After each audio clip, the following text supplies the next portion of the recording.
الحمد لله رب العالمين.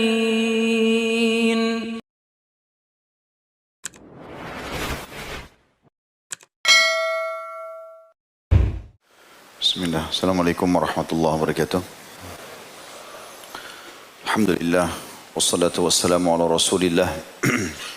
Segala puji dan puja kehadirat Allah subhanahu wa ta'ala, juga salawat dan taslim kepada Nabi besar Muhammad sallallahu ala alihi wa sahbihi wasallam. Kita melanjutkan tema teman-teman sekalian, obat bagi hati yang keras. Yang pertama sekali adalah membaca Al-Quran. Tentu dengan tadabbur.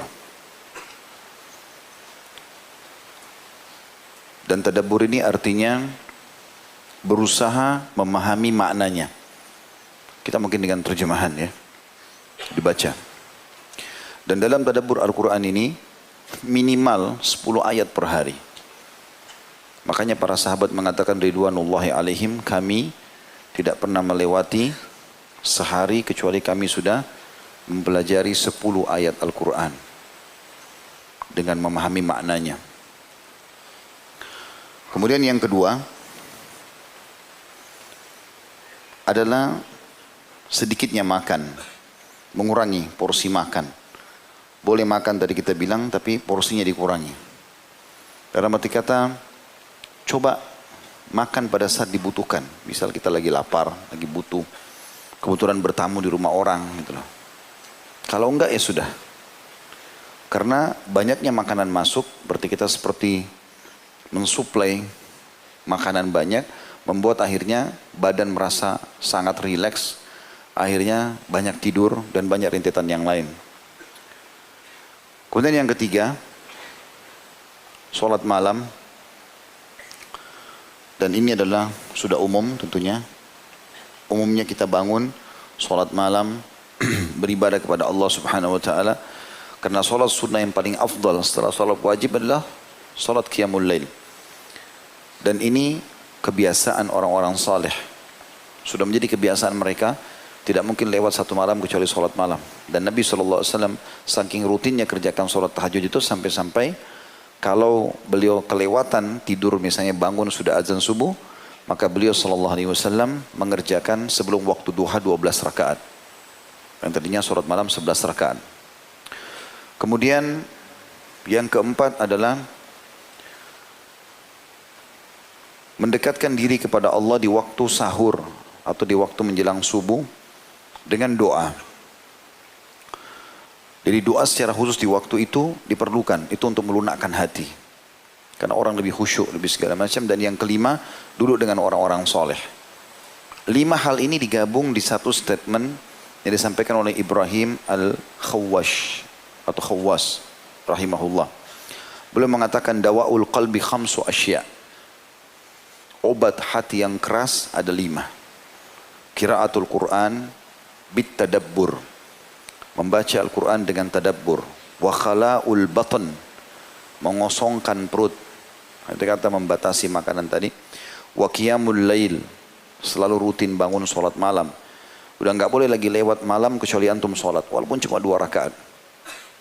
Nanti kalau sehari, 2 hari, seminggu, sebulan terbiasa, kita akan rasakan kenikmatannya dan sudah menjadi sebuah pola. Pada saat itu syaitan sudah nggak bisa goda kita lagi. Karena kalau kita masih stuck di satu tempat, saya pernah kasih gambaran tuh, kita sama syaitan itu seperti orang yang mau lomba lari. Kalau kita masih diam di tempat garis start, maka dia berleluasa untuk menjatuhkan semangat kita. Kau nggak bisa, kau begini, segala macam. Tapi kalau kita mulai lari, walaupun lari kecil, dia kalau mau menggoda kita, dia harus juga berlari. Dan harus supaya dia bisa menggoda kita atau mengalahkan kita, dia harus lebih cepat dari kita. Kalau antum berlari kencang, maka dia akan lebih kerepotan. Maknanya apa? Lakukan ibadah itu dulu. Rutinkan. Nanti kalau dia sudah tercintakan dalam jiwa, sudah terbiasa, jadi nyaman, akhirnya jadi kebiasaan. Dan itu syaitan sudah sulit untuk goda. Yang keempat, wattadarru 'inda sahar. Mendekatkan diri secara khusus kepada Allah di waktu-waktu sahar. Sahar itu maksudnya di waktu subuh, itu menjelang subuh. Di sini khususnya dengan doa. Terutama doa. Makanya Nabi SAW mengatakan siapa yang terkaget di malam hari. Banyak orang kaget tengah malam. Lalu dia baca la ilaha illallah wahdahu la syarikalah lahul mulku wa lahul hamdu wa huwa ala kulli syai'in qadir. Langsung mengingat Allah. Subhanallah walhamdulillah wa la ilaha illallah Allahu akbar wa la haula wa la quwata illa billahil aliyil azim. Allahumma gfirli. 3 jenis zikir digabung. La ilaha illallah wahdahu la syarikalah sampai akhir. Subhanallah alhamdulillah wa la ilaha illallah akbar dan wa la haula wa la quwata illa billahil aliyil azim. Lalu ditambah dengan satu pendek doa, Allahumma gfirli. Ya Allah ampunilah aku. Apa kata Nabi SAW? Maka akan diampuni semua dosanya yang lalu. Kalau dia berdoa, diijabah doanya. Dia memohon ampun, diampuni dosanya. Maaf, kalau dia sholat diterima. Ya, jadi ini resep yang luar biasa. Kemudian yang kelima beliau mengatakan wa mujalasatus salihin, dan duduk ya bersama orang-orang saleh. Ya, jadi berteman sama mereka, dan itu sudah pernah saya bilang teman-teman sekalian. Yang kita harus garis bawahi adalah berteman itu orang saleh dan salehah di majelis ilmu, di masjid. Tidak akan kita temukan mereka banyak di jalan atau di pasar-pasar. Di majelis begini, lihat kalau ada orang baik, orang saleh dan salehah depan kita, kenalan, laki-laki sama laki-laki, perempuan sama perempuan, kemudian jadikan dia sebagai sahabat kita. Imam Ahmad punya sebuah statement berhubungan dengan masalah ini. Di antara statement yang dijelaskan itu adalah, dengan apa, waktu beliau ditanya, dengan apa hati bisa jadi lunak? Maka kata beliau, wahai anakku, kepada orang yang bertanya, dengan makanan yang halal. Maknanya, kalau kau pun harus makan, makan dari sumber yang halal. Sehingga betul-betul bisa selamat daripada masalah tadi. Kemudian yang selanjutnya, yang keenam ya, tadi kan sudah 5 ya. Sebenarnya poin 1 tapi ada 5 hal disebutkan tadi. Tapi saya sudah gabungkan 5. Berarti yang keenam sekarang adalah rutin menghadiri majelis ilmu. Seperti insya Allah untuk menghadiri seperti sekarang. Akan beda iman kita sebelum hadir dan sesudah hadir. Ini sudah masyhur, gitu kan. Dan para sahabat sangat merindukan majelis Nabi SAW. Sampai dalam sebuah riwayat sahih riwayat Bukhari, Irbad ibn Sariyah yang masyhur radhiyallahu anhu mengatakan, suatu hari kami pernah mengerjakan sholat bersama Nabi SAW. Kemudian setelah sholat beliau menghadap ke arah kami lalu mengingatkan kepada kami peringatan yang melunakkan hati-hati kami dan membuat mata-mata kami menangis. Ya. Jadi memang majelis ilmu itu manfaatnya besar sekali. Jadi kalau antum bubar dan majelis ilmu ini merasa lebih dekat dengan Allah, lebih takut, takut berbuat maksiat, lebih semangat buat ibadah, itu efek ilmu. Kalau sekali antum hadir sejam 2 jam begini bisa berefek, bagaimana kalau setiap hari hadir? Bagaimana kalau setiap saat dengarkan? Yang ketujuh, sering berziarah kubur dan mengingat kematian. Ada murid seorang Imam Ahmad bernama Abu Talib. Dia berkata, seorang laki-laki pernah bertanya kepada Abu Abdillah atau Imam Ahmad tentang bagaimana melunakkan hati. Maka beliau mengatakan, masuklah ke dalam pemakaman. Di situ sejenak renungi dan usaplah kepala anak yatim. Apa yang kita saksi bahasan adalah masalah mendatangi kuburan. Sa'id ibn Jubair rahimahullah berkata, dan Rabi ibn Abi Rashid berkata, "Lau faraka dzikrul mauti qalbi sa'a khasyitu an yafsuda qalbi." Seandainya mengingat kematian terpisah dari hatiku sekejap saja, dia sempat aku tidak mengingat kalau aku akan mati, maka aku takut hatiku menjadi rusak. Juga Aisyah radhiyallahu pernah ditanya tentang keluhan masalah kerasnya hati. Maka beliau berkata, perbanyaklah mengingat kematian. Engkau akan mendapatkan apa yang kau inginkan. Jadi kalau kau selalu ingat mati, ingat kalau kau akan meninggal dunia, sesehat apapun badanmu, setinggi apapun jabatanmu, sebanyak apapun hartamu, tetap kau akan meninggal dunia, maka hatimu akan lunak. Kemudian wanita yang tadi minta nasihat kepada Aisyah pun mengerjakan. Setelah itu dia pun mendapat petunjuk di hatinya dan bersyukur tentang perasaan itu. Ya, subhanallah, saya beberapa hari yang lalu saya sempat mendapatkan informasi dari teman-teman, ada seorang pengusaha, kalau tidak salah dari Kuwait. Orang ini kaya raya, punya pesawat pribadi, punya mobil, gudang di rumahnya, gudang emas, ada gudang emas, ada segala macam, kaya raya. Terakhir situ tulisannya, ujung-ujungnya dia ke sini. Jadi di foto, banyak foto tentang hartanya itu, pesawat pribadinya dengan warnanya seragam dengan warna mobilnya, Rumahnya, gudang emasnya, perhiasan-perhiasan, segala macam hal. Mobil yang mahal-mahal tertata di halaman dia. Terakhir di sebelahnya ada foto kuburan dia. Tanah, gundukan tanah sama batu di kepalanya. Itu bahasanya adalah, inilah akhir perjalanan seorang miliarder Kuwait. Bukan tidak boleh mengumpulkan harta, tapi harus sadar teman-teman, kita akan kembali ke sana. Dan sebagaimana kita lahir dalam kondisi hanya menggunakan satu kain selimut pada saat kita lahir, telanjang lahir kita juga meninggal begitu. Telanjang semua, nggak ada lagi nih jabatan, ya semuanya perangkat-perangkat semua, ya ini tidak akan dibawa. Semua hanya jadi kenangan. Oh itu mobilnya fulan, oh itu sepatunya dia, oh itu istrinya, oh itu suaminya, oh itu anaknya. Selesai. Itu bahan ceritanya orang. Tapi antum bertanggung jawab sendiri di depan Allah hari kiamat. Ingat itu. Akan mati. Hati-hati dengan itu. Kemudian yang selanjutnya adalah berbuat baik dengan semua orang miskin, orang yang susah. Ini yang keberapa? Yang ke-8, berbuat baik. Jadi selalu melihat orang yang lebih susah dari kita teman-teman. Banyakkan orang subhanallah hatinya keras karena dia sengaja cari tempat yang eksklusif.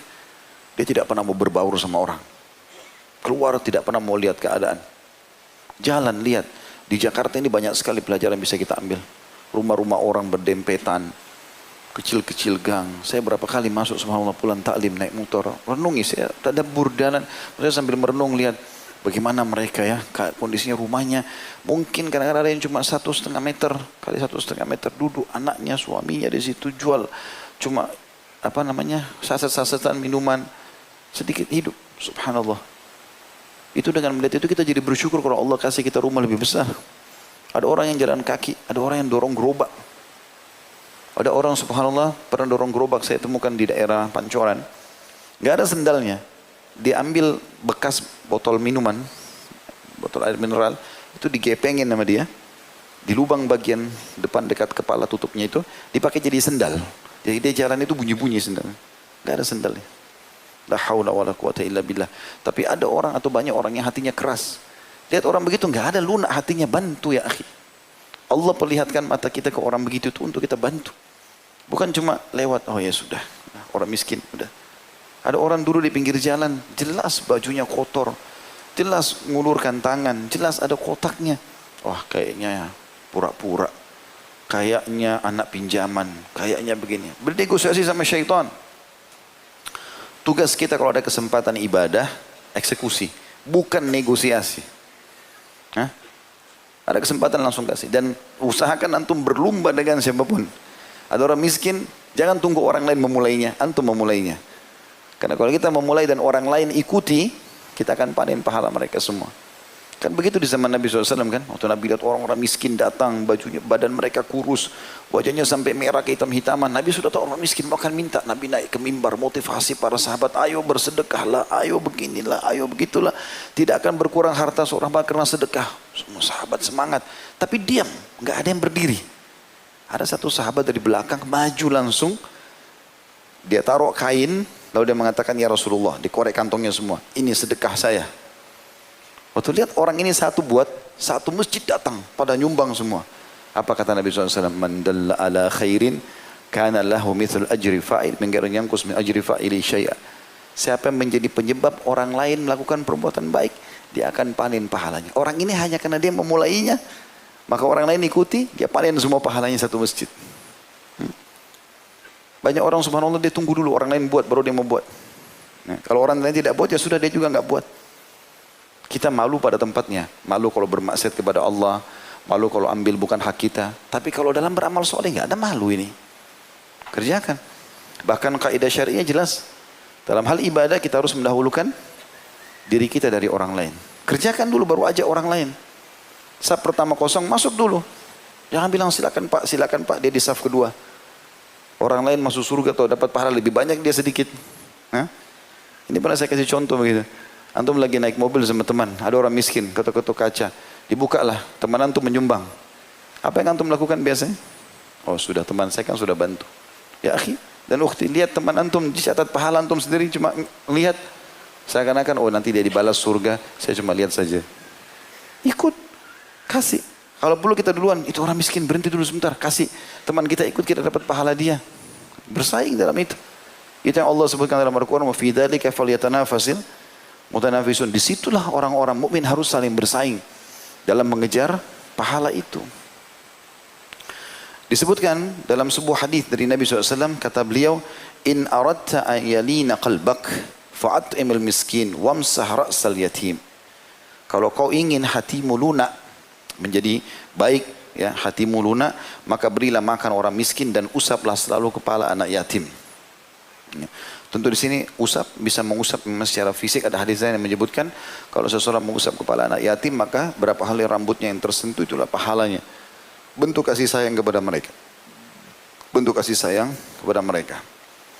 Kemudian yang terakhir teman-teman sekalian, selalu berdoa kepada Allah Subhanahu wa taala agar, tentu di sini masuk namanya dalam masalah poin ini adalah berdoa, berzikir. Selalu dilakukan.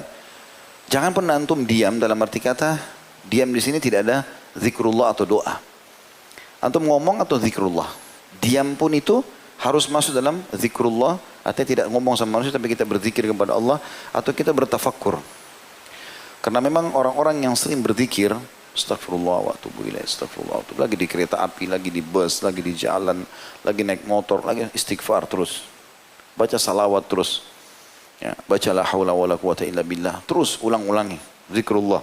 Dan Allah mengatakan tentang masalah itu dalam surah Ar-Ra'd, surah nomor 13 ayat 28. A'udzu billahi minasyaitonir rajim. Alladzina amanu wa tatma'innu qulubuhum bidzikrillah, ala bidzikrillah tatma'innul qulub. Orang-orang yang beriman dan hati mereka menjadi tentram mengingat Allah. Ingatlah, hanya dengan mengingat Allah hati itu akan tentram. Artinya dalam setiap keadaan maka pasti akan tentram. Begitu juga dengan doa. Rutin berdoa teman-teman sekalian. Walaupun itu bukan sesuatu hajat yang besar. Saya pernah berbagi kalau masih ingat. Misalnya antum mau keluar ke satu mall, mau belanja. Apa ruginya teman-teman? Mohon kepada Allah, ya Allah mudahkan parkiran buat saya. Ya Allah mudahkan makanan yang saya mau beli. Ya Allah mudahkan baju yang saya cari. Apa susahnya? Gak ada susahnya. Tapi doa itu adalah ibadah. Bahkan kata Nabi SAW, doa huwal ibadah. Doa itu yang rutin dikerjakan adalah inti daripada ibadah itu sendiri. Kalau kita nggak biasa berdoa, maka susun kata-kata pun doa kita tidak ada. Tapi kalau kita sudah rutin berdoa, maka nanti Allah akan datangkan di hati kita, ya terlintas di benak kita, terlucap di lisan kita, doa-doa yang kita tidak pernah berpikir sebelumnya. Saya berapa kali temukan gitu, karena kita rutinkan antara azan, iqamah, azan, doa. Ada kesempatan berdoa. Maka ada saja subhanallah kadang-kadang saya lagi berdoa, kalimat ini tidak terlintas di benak saya, tapi kita sebutkan, ya Allah berikan ini, ya Allah berikan itu. Ternyata dengan rutinnya kita melakukan itu maka akan menjadi sebuah tambahan atau Allah akan berikan tambahan dalam ibadah itu sendiri. Jadi doa sama zikrullah adalah penutupan dari bahasan kita ini insyaAllah. Semoga Allah SWT menjadikan kita yang memiliki hati yang lunak, terisi dengan keimanan dan selalu beristiqamah dalam ibadah kepada Allah SWT sampai ajal datang nanti insyaAllah dan Allah ridho kepada kita. Dan semoga seluruh dosa yang pernah kita kerjakan diganti dan dimaafkan oleh Allah SWT, diganti menjadi pahala tentunya. Baik insyaAllah kita akan bertemu lagi di Rabu akan datang dengan izin Allah SWT. Dan hari Sabtu insyaAllah akan ada serial sahabat kita seperti biasa. Saya mengajak teman-teman untuk datang dan juga menyebarluaskan informasi itu. Kita akan menjawab atau menjelaskan insyaAllah sahabat yang mulia Abu Ayyub Al-Ansari radhiyallahu anhu. Subhanakallahumma bihamdika asyhadu an la ilaha illa anta astaghfiruka wa atubu ilaik. Wassalamualaikum warahmatullahi wabarakatuh.